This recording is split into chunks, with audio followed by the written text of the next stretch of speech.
बाइबलको एउटा मुख्य विषय, सायद सबैभन्दा ठूलो विषय नै परमेश्वरको राज्य हो। आजको हाम्रो विश्लेषणमा हामी यही विषयमा गहिरिएर हेर्नेछौँ। यो राज्य कसरी स्थापना भयो, कसरी पतन भयो र फेरि कसरी पुनर्स्थापित भयो। यो एउटा साँच्चै नै रोचक कथा हो। एकछिन सोच्नुहोस् त, के होला यदि सम्पूर्ण मानव इतिहास सुरुदेखि अहिलेसम्म केवल एउटै राज्यको लागि भएको लडाईँ थियो भने?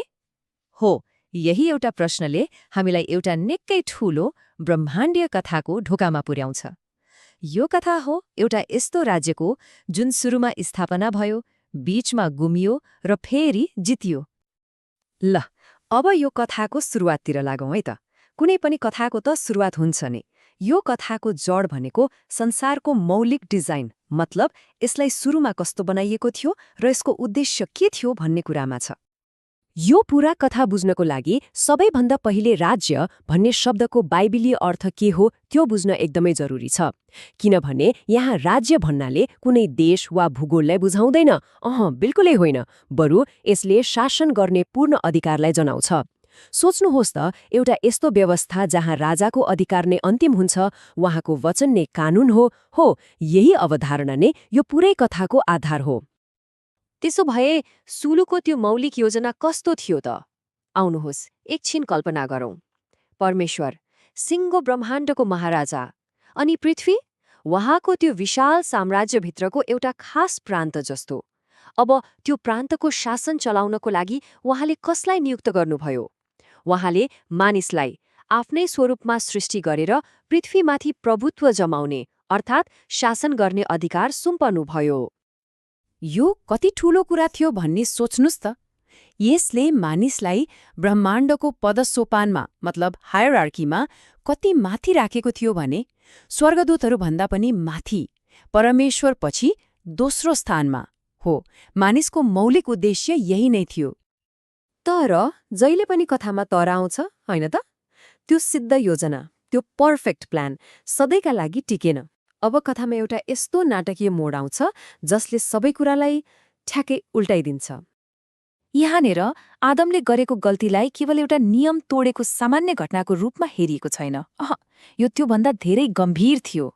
यसलाई त उच्च राजद्रोह भनिएको छ।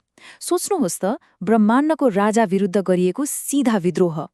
यो केवल एउटा फल खानुको कुरा थिएन, यो त एक किसिमले सत्ता पल्टाउने प्रयास थियो जसले एउटा विशाल ब्रह्माण्डीय द्वन्द्वको बिउ रोप्यो। त्यो विद्रोहको परिणाम कस्तो भयो यहाँ हेरौँ। एकातिर थियो परमेश्वरले सुम्पेको शासन, जहाँ आदम पृथ्वीका शासक थिए, परमेश्वरको अधीनमा। तर अर्कोतिर के भयो? छलमा परेर आदमले त्यही अधिकार शैतानको हातमा सुम्पिदिए। मतलब पृथ्वीको शासनको स्वामित्व नै हस्तान्तरण भयो र यसरी शैतान यस संसारको देवता बन्न पुग्यो। तर कथा यहाँ सकिँदैन। अब कथाले एउटा आशाको मोड लिन्छ। त्यो गुमेको राज्य फेरि फिर्ता लिने निर्णायक क्षणतिर। र त्यो क्षण येशूको आगमनसँगै सुरु हुन्छ, जसको सेवालाई नै राज्यको पुनर्स्थापनाको सुरुवात मानिन्छ। र ठिक त्यही बेला इतिहासको मञ्चमा एउटा शक्तिशाली घोषणा गुन्जियो। एउटा यस्तो घोषणा जसले गुमेको राज्य फर्किएको सङ्केत गर्यो। समय पूरा भयो र परमेश्वरको राज्य नजिक आइपुगेको छ। पश्चाताप गर र सुसमाचारमा विश्वास गर।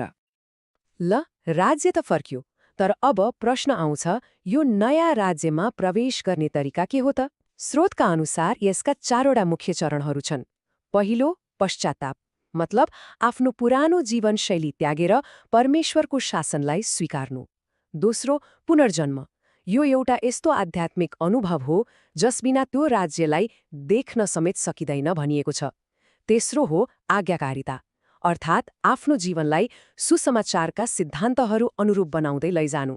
र चौथो अनि अन्तिम चरण हो समर्पण, आफ्नो जीवनमा परमेश्वरको राज्य र उहाँको इच्छालाई पहिलो स्थान दिनु। यो राज्य फिर्ता लिने प्रक्रिया मतलब यसको मेकानिजम के थियो त?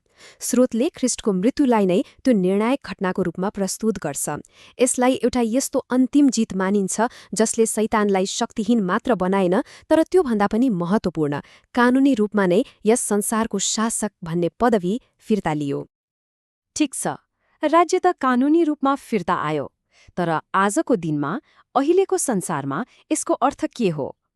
अब हामी यो राज्यको वर्तमान स्वरूप जुन अदृश्य छ त्यसको वास्तविकतालाई हेर्नेछौँ। यहाँनिर एउटा स्वाभाविक प्रश्न उठ्छ।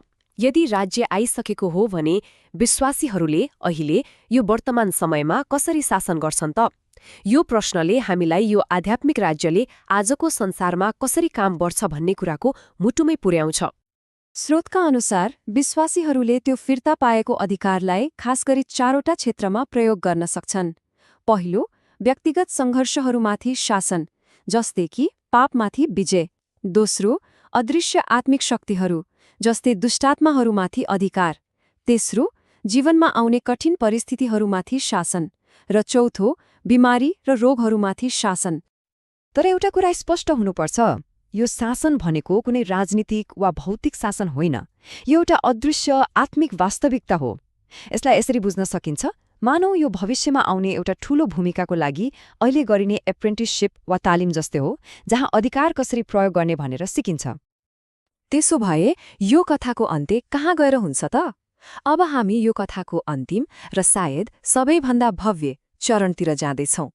त्यो हो राज्यको अटल, कहिले नडगमगाउने भविष्य। यो पूरै कथाको समयरेखालाई 3 भागमा बाँड्न सकिन्छ। पहिलो, विगतको घोषणा, येशूको आगमनसँगै राज्य आयो भनेर घोषणा गरियो। दोस्रो, वर्तमानको शक्ति, अहिले यो राज्य विश्वासीहरूको हृदयमा अदृश्य शक्तिको रूपमा काम गरिरहेको छ। र तेस्रो, भविष्यको महिमा, ख्रिस्ट फेरि आउनुहुँदा यही राज्य एउटा देख्न सकिने भौतिक विश्वव्यापी राज्यको रूपमा स्थापित हुनेछ। अब कल्पना गरौँ त त्यो भविष्यको राज्य कस्तो होला? स्रोतले एउटा अविश्वसनीय चित्र प्रस्तुत गर्छ। एउटा यस्तो संसार जहाँ सरकार मानिसले होइन, सिधै परमेश्वरले चलाउनुहुनेछ, जहाँ युद्धको नामो निशान मेटिएर विश्वव्यापी शान्ति अर्थात् शालोम छाउनेछ, जहाँ गरिबी भन्ने कुरा नै रहने छैन र पृथ्वी फेरि हराभरा हुनेछ, र जहाँ विश्वासीहरूले नै त्यो सरकार चलाउनमा सहयोग गर्नेछन्। यो पुनर्स्थापना कति गहिरो र पूर्ण हुन्छ भन्ने कुरा एउटा सानो तर अचम्मको विवरणले देखाउँछ। स्रोत भन्छ, त्यो बेला सूर्यको प्रकाश अहिलेभन्दा 7 गुणा चम्किलो हुनेछ। यो एउटा सानो सङ्केत मात्रै हो, तर यसले देखाउँछ कि हरेक कुरा कति मौलिक रूपमा नयाँ हुनेछ। र अन्तमा यो पुरै कथा एउटा शक्तिशाली प्रतिज्ञामा गएर टुङ्गिन्छ, जसले यस राज्यको अनन्ततालाई देखाउँछ। स्वर्गका परमेश्वरले एउटा यस्तो राज्य स्थापना गर्नुहुनेछ जुन कहिल्यै नाश हुने छैन, र त्यो सदा सर्वदा खडा रहनेछ। यो सुनेपछि मनमा एउटा गहिरो प्रश्न उठ्छ, यस्तो अनन्त र कहिल्यै नाश नहुने राज्यको अवधारणाले आज हामी बाँचिरहेको यो क्षणिक अस्थायी संसारलाई हेर्ने हाम्रो दृष्टिकोणलाई कसरी परिवर्तन गर्न सक्छ?